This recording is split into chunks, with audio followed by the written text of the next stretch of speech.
ಎಲ್ರಿಗೂ ನಮಸ್ಕಾರ. ನಾನು ನಿಮ್ಮ DVG ವಾಯ್ಸ್ ಕರಿಯಪ್ಪ. ಇವತ್ತು ನಾನು ವಿಜಯನಗರ ಜಿಲ್ಲೆ ಕೊಟ್ಟೂರು ತಾಲೂಕಿನ ಅರಳು ಗ್ರಾಮದ ಬಗ್ಗೆ ಮಾತಾಡ್ತೀನಿ. ಯಾಕೆ ಅಂತ ಹೇಳಿದ್ರೆ ಈ ಹಿಂದೆ ಆ ಊರಿನಲ್ಲಿ ಅಕ್ರಮವಾಗಿ ಮದ್ಯ ಮಾರಾಟ ಮಾಡ್ತಾ ಇದ್ದಾರೆ, ಊರು ತುಂಬ ದಂಧೆಗಳನ್ನು ಮಾಡ್ತಾ ಇದ್ದಾರೆ ಅಂತ ಈ ಹಿಂದೆ ಸುಮಾರು 1 ವರ್ಷಗಳ ಹಿಂದೆ ನಾನೊಂದು ವಿಡಿಯೋ ಮಾಡಿದ್ದೆ. ಅವತ್ತು ಸ್ವಲ್ಪ ಬದಲಾವಣೆ ಆಗಿತ್ತು, ನಾನು ಅಲ್ಲಿಗೆ ಸುಮ್ಮನೆ ಬಿಟ್ಟಿದ್ದೆ. ಬಟ್ ಇವತ್ತು ಅದೇ ಗ್ರಾಮದ ಒಬ್ಬ ಹೆಣ್ಣು ಮಗಳು ಅದು ಎಲ್ಲಿ ಕೂತ್ಕೊಂಡು ಎಲ್ಲಿ ನ್ಯೂಸ್ ಮಾಡಿದ್ದಾರೆ ಎಂಬುದ್ರ ಬಗ್ಗೆ ಇನ್ನೂ ಪ್ರೂಫ್ ಸಿಕ್ಕಿಲ್ಲ. ಒಂದು ವೈರಲ್ ಆಗ್ತಾ ಇದೆ ವಿಡಿಯೋ. ಮನನೊಂದು ಮಾತನಾಡಿರ್ತಕ್ಕಂಥ ವಿಡಿಯೋವನ್ನು ಈಗೇನು ಪಕ್ಕದಲ್ಲಿ ಬರ್ತಾ ಇದೆ ನಿಮಗೆ ತೋರಿಸ್ತಾ ಇದ್ದೀನಿ, ಅದು ವಾಯ್ಸ್ ಸಮೇತನೂ ನಿಮಗೆ ಕೊಡ್ತೀನಿ. ಬಟ್ ಇಲ್ಲಿ ಒಂದು ನೊಂದಿರ್ತಕ್ಕಂಥ ಹೆಣ್ಣು ಮಕ್ಕಳಿಗೆ ಹಿಂಸೆ ಕೊಡೋ ರೀತಿಯಲ್ಲಿ ಆ ಊರಿನಲ್ಲಿರ್ತಕ್ಕಂಥ ದೊಡ್ಡವರು ವರ್ತನೆ ಮಾಡಿದ್ದಾರೆ ಅಂತ ಹೇಳಿದ್ರೆ ಆ ವರ್ತನೆಗೆ ಬೆಲೆ ಬೇಡವಾ?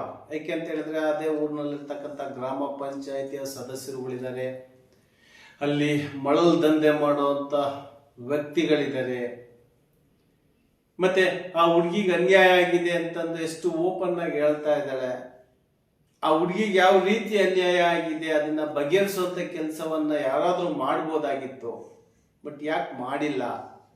ಅಲ್ಲಿ ನೇರವಾಗಿ ಆ ಹುಡುಗಿ ಅವರ ಒಂದು ಊರಿನಲ್ಲಿರ್ತಕ್ಕಂಥ ವ್ಯಕ್ತಿಗಳ ಬಗ್ಗೆ ಓಪನ್ ಆಗಿ ಮಾತಾಡಿದ್ದೆ. ಹಾಗಾಗಿ ಆ ವಿಡಿಯೋವನ್ನ ನೀವೆಲ್ಲರೂ ನೋಡ್ಕೊಂಬನ್ನಿ. ಆದಷ್ಟು ಆ ಹುಡುಗಿ ಎಲ್ಲಾದ್ರೂ ಸಿಕ್ಕರೆ ಈ ನಮ್ಮ ಕೆಳಗಿನ ನಂಬರಿಗೆ ಕರೆ ಮಾಡಿ, ನಾವು ಆ ಗ್ರಾಮಕ್ಕೆ ಏನು ಸಿಕ್ಕ ತಕ್ಷಣವೇ ಭೇಟಿ ಕೊಡ್ತೀವಿ. ಆ ಊರಲ್ಲಿ ಏನಾಗಿದೆ, ಆ ಹುಡುಗಿಗೆ ಯಾವ ರೀತಿ ಮೋಸ ಆಗಿದೆ ಎಂಬುದ್ರ ಬಗ್ಗೆ ನಿಮಗೆ ವಿಚಾರವನ್ನ ತಿಳಿಸ್ತೀನಿ. ಈಗ ಸದ್ಯಕ್ಕೆ ಈ ವಿಡಿಯೋವನ್ನ ಪೂರ್ತಿ ನೋಡಿ ನಿಮ್ಮ ಅನಿಸಿಕೆ ಅಭಿಪ್ರಾಯಗಳನ್ನ ತಿಳಿಸಿ. ನಮಸ್ಕಾರ.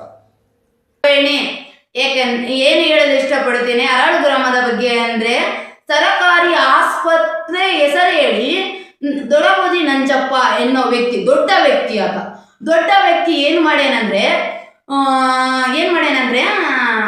ಹೊಲವನ್ನ ರೈತರಿಂದ ಕೊಂಡು ಏನ್ ಮಾಡ್ಯಾನಂದ್ರೆ ರೈತರಿಂದ ಕೊಂಡು ಮತ್ತೆ ಇನ್ನೊಂದು ರೇಟಿಗೆ ಹಿಂದಿನ ವರ್ಷ ಮಾರಲು ಪ್ರಾರಂಭ ಮಾಡ್ಯಾನ. ಯಾಕೆ? ಆಸ್ಪತ್ರೆ ಎನ್ನೋ ಹೆಸರಿನಲ್ಲಿ ತಗೊಂಡು ಸರ್ಕಾರಿ ಆಸ್ಪತ್ರೆ ಕಟ್ತಂತಂದು 6 ವರ್ಷಗಳ ಕಾಲ ಆಯ್ತು. ಯಾಕೆ? ನಮ್ಮ ಊರು ಗ್ರಾಮದಲ್ಲಿ ಸರ್ಕಾರಿ ಆಸ್ಪತ್ರೆ ಇಲ್ಲ. ಸರ್ಕಾರಿ ಆಸ್ಪತ್ರೆ ಆ ಊರು ಗ್ರಾಮಕ್ಕೆ ಬೇಡ ಯಾರಂದವರು, ಊರ್ ಗ್ರಾಮಸ್ಥರು ನಾವು ಏನೇ ನಮ್ಗೆ ಹುಷಾರಿಲ್ಲ ಅಂದ್ರು ಕೊಟ್ಟೂರಿಗೆ ಹೋಗ್ಲೇಬೇಕು, ಇಲ್ಲದ್ರೆ ಬಳ್ಳಾರಿ ಡಾಕ್ಟರ್ ಅಂತ ಆತನ ಹೆಸರು ಮೂಗಪ್ಪ, ಆತನ ಹತ್ರ ಕರ ಹೋಗ್ಬೇಕು. ಆತನ ಹತ್ರ ಇಲ್ಲದ್ರೆ ಗಾಂಧಿ ಅನ್ನೋ ವ್ಯಕ್ತಿ ಇದಾನ, ಆತನ ಹತ್ರ ಕರ ಹೋಗ್ಬೇಕು. ಯಾಕಂದ್ರೆ ನಮಗೆ ಸರ್ಕಾರಿ ಹಾಸ್ಪಿಟ್ಲ್ ಇದ್ದಿದ್ರೆ ಅವ್ರ ಹತ್ರಕ್ಕೆ ಹೋಗುವಂತ ಅವಶ್ಯಕತೆ ನಮಗೇನ್ ಬರ್ತಿತ್ತು? ಸರ್ಕಾರಿ ಆಸ್ಪತ್ರೆ. ಅದೇ ಊರು ನಂಜಪ್ಪ, ನಮ್ಮ ಊರಲ್ಲಿ ಸರ್ಕಾರ ಅವನು ಬಾಳ ಅಷ್ಟೇ ನೋಡ್ಕೊಂತಾನೆ. ಊರ ಯಜಮಾನಿಕೆ ಅವನಿಗೆ ಯಾಕೆ ಅಂತ ಈಗ ಕುಂತಾನ. ಯಾಕಂದ್ರೆ ಡಾಕ್ಟರ್ ಮಾಡ್ದೇನು ಸತೀಶನ್ನೇ ಅವನು, ಯಾಕಂದ್ರೆ ಪಾಪ ಯಾರನ್ನು ಬಿಡುವುದಿಲ್ಲ ಅನ್ನೋದು ಸುಳ್ಳಲ್ಲ ಕೇಳಿ. ಯಾಕಂದ್ರೆ ಅವನು ಡಾಕ್ಟರ್ ಇನ್ನೊಂದು ತಿಂಗಳಲ್ಲಿ ಆಗ್ತಾನೆ ಅನ್ನೋ ಸಮಯದಲ್ಲಿ ಲಾರಿ ಎಟ್ಟಿ ತೀರ್ಕೊಂಡು ಹೋಗಿದ್ದೆ. ಅಮ್ಮನಿಂದ ಹಿಡಿದು ಅಪ್ಪನವರೆಗೂ ಮಗನವರೆಗೂ ಅವರು ಏನು ಮಾಡಿದ್ರಂದ್ರೆ ಮಹಿಳೆಯರಿಗೂ ಪೋಷಕರಿಗೂ ಸರ್ಕಾರಿ ಹಿರಿಯ ಪ್ರಾಥಮಿಕ ಶಾಲೆಯಲ್ಲಿ ಬುಕ್ಸು, ಪಾಟಿ ಕಚಿಲು ಹಿಡಿದು ಪೆನ್ನು, ಪೆನ್ಸಿಲ್ ಇತ್ಯಾದಿ ಹಿಡಿದು ದಾನ ಮಾಡಲು ಪ್ರಾರಂಭ ಮಾಡಿದ್ರು. ಪ್ರಾರಂಭನೆ ಮಾಡಿದ್ದು ಅವರಾದ್ರೆ ಅದನ್ನ ಆಳ್ವಿಕೆ ಮಾಡುವವರು ಯಾರು ಗೊತ್ತಾ? ಊರಿನ ಸಂಘ ಐತಿ ಅಂತಾರೆ. ಊರಿನ ಸಂಘ ಎಲ್ಲೈತಿ? ಮಹಿಳೆಯರನ್ನ ಪೊಲೀಸ್ ಸ್ಟೇಷನ್ ವರೆಗೆ ಯಾಕೆ ಬಿಟ್ರು? ಇದೇ ವಿಚಾರ ನಾನು ಕೇಳ್ತೇನೆ. ನಾನು ಒಡೆಸಿಕೊಂಡು ಅವರ ಮನೆಗೆ ಹೋದಾಗ ಏನಂತಾರ, ದಿನ ಒಂದಕ್ಕೂ ನಾವೇನ್ ಹೇಳಕ್ಕವ್ವ ಅಂತಾರ. ಯಾಕೆಂದ್ರೆ ಮನೆಗೆ ಬಂದು ಒಂದೇದು ಪಂಚಾಯತಿ ಮಾಡಲ್ಲ. ಇದು ಆ ಊರು ಬಗ್ಗೆ ಇದು. ಯಾಕೆ ಅಂದ್ರೆ ತಾನು ಚೆನ್ನಾಗಿದ್ರೇನೆ ಜಗನೇ ಚೆನ್ನಾಗೈತಿ ಎನ್ನುವ ರೀತಿ ಅದೇ ಊರಲ್ಲಿ ಬೆಳೀತಾರೆ. ಅದೇ ಊರಲ್ಲಿ ಬೆಳೆಯುವಾಗ ಏನ್ ಮಾಡ್ತಿ? ನಮ್ಮಂತ ಮಹಿಳೆಯರು ದಿನಕ್ಕೊಂದು ಒಡಿಸಿಕೊಂಡು ಸತ್ತು ನರಳಿ ಸಾಯುವ ಬದಲು ಉರ್ಲಕ್ಕೆ ಸಾಯುವಂತ ಸ್ಥಿತಿ ಬಂದಾಯ್ತು ಎಂದು ಅದೇ ಬಾರೀಕ್ರು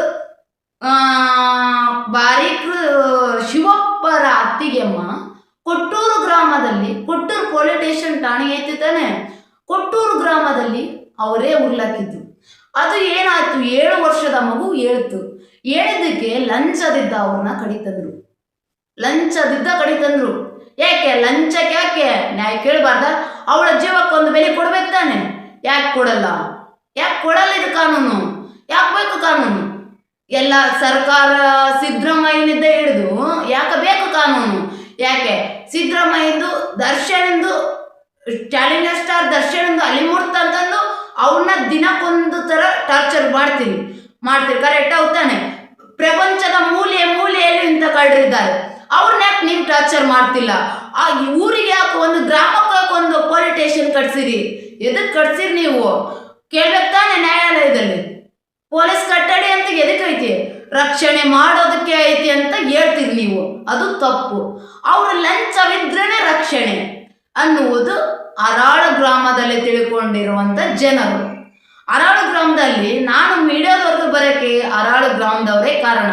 ಏಕೆಂದರೆ ಅರಾಳ ಗ್ರಾಮದವ್ರು ಏನು ಮಾಡ್ತಾರೆ ಗೊತ್ತಾ? ಲಂಚವಿದ್ರೇನೆ ನಿನ್ನನ್ನು ಕೊಡ್ಕಂತೀನಿ, ಲಂಚದಿದ್ದನೇ ಆಳಿತ್ನಿ ಅನ್ನುವ ಆಲೋಚನೆ ಅರಾಳ ಗ್ರಾಮದಲ್ಲಿ ಪ್ರತಿಯೊಬ್ಬರ ದೊಡ್ಡರ ಮನಸ್ಸಿನಲ್ಲಿ ಇದೆ.